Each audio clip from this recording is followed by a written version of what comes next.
The sun's shining, the birds are singing, and it's Karen White's favourite part of the day. Time for a cup of coffee and a chat with her neighbour and best friend. Do you want to come round? I've got that Blackadder video. All right then, only if you've got coffee and biscuits. Shall we say, what, 5 minutes? All right then.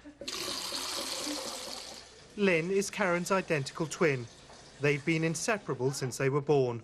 They went to the same school, have always lived in the same town, and on occasion had the same boyfriend.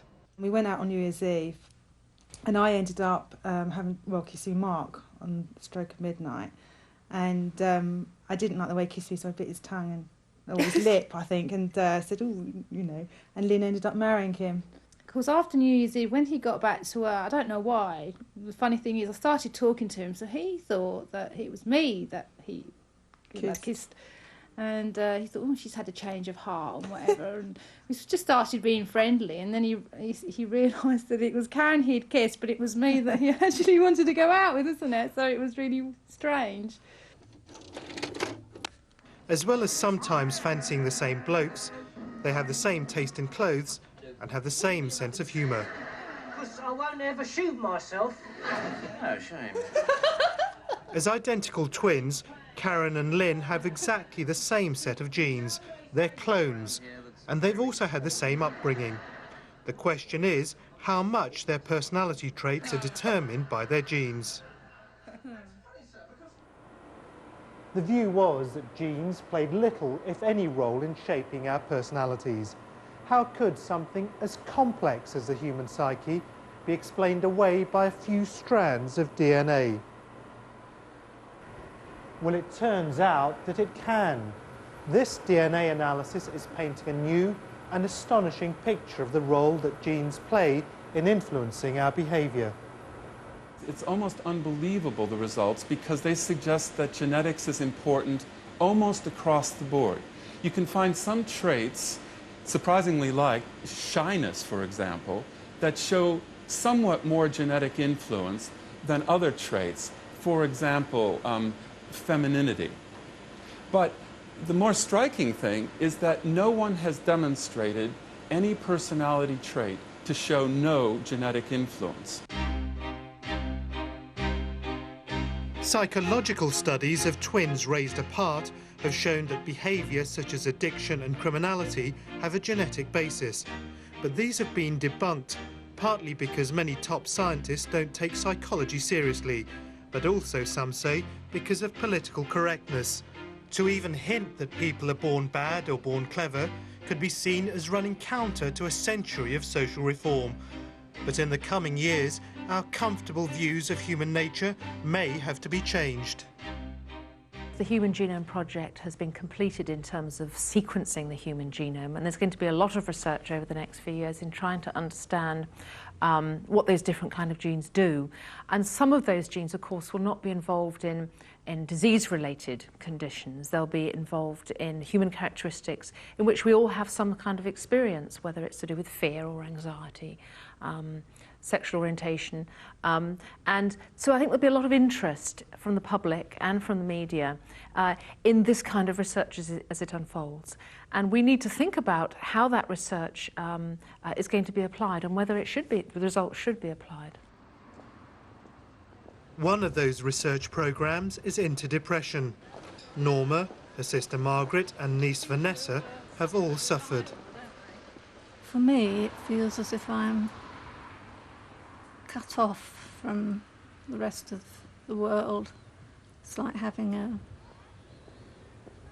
glass shield in front of you. You can see what's going on, but you're not part of it. It just built up to the feeling I just couldn't go on anymore. And I took a few days off, and that few days has gone into 10 years. Yeah. Their parents and children have also suffered. In all, 10 members of their family have been affected. Genes are obviously a factor. Does the depression feel worse at any particular time of the day? First thing in the morning. Researchers from the Institute of Psychiatry are trying to track down some of the genes involved. They scour the country looking for suitable families. They first diagnose the condition, and later samples of the patient's blood are sent off for analysis. if it was something that was found to be a genetic problem, it would just make it a lot easier to deal with. Perhaps the blame would go away. The women's DNA is stored in a freezer, along with samples from other depressed people. Computers can now rapidly read the genetic code of each patient and compare it with that of non-depressed people. If there's a difference between the two, then genes are probably involved. Makes us a little worried because these men are the world's foremost scientists in behavioural genetics. As well as studying depression, they're homing in on genes influencing intelligence, addiction, and even antisocial behaviour. So in some ways I was wondering, you're thinking even that these sorts of differences are real. And if the research all comes off, it could help to identify those likely to develop problems when they're children, and then take preventative steps. It does raise the question as to whether antisocial behaviour should be regarded, like depression or schizophrenia, as a disease. And there are those that believe that it should, but in a sense, I suppose the main issue is whether it has a partly biological basis, and as I've said, I think there is evidence that it does. So the real question is, in the long term, would one be able to use genetic evidence to, for example, make medication that alters antisocial behaviour? And again, that's a possibility. And if you could intervene before the problems become problems, I think it's likely to be much more effective, even from a cost point of view, but especially from the child's lives. You don't wait for problems to happen before you do anything about them, because we aren't that good at dealing with problems once they're full-blown. Mick McDade wishes someone had spotted his problem early. He used to be an alcoholic, but he's fine now and able to visit a fun fair with his doctor, David Ball, who's trying to track down the genes that help drive Mick to drink. If we can find the genes involved, then we can understand the biology of what's going on when people are either vulnerable to becoming alcohol dependent or what happens when they become alcohol dependent. Now, if we can understand the biology, then we can develop better treatments to work on that biology. It may also be possible, on the basis of a genetic test, to identify those individuals which may respond to that particular form of treatment or may respond to a different form of treatment, which may even be psychological. Dr. Ball thinks the same set of genes are involved in other types of addiction.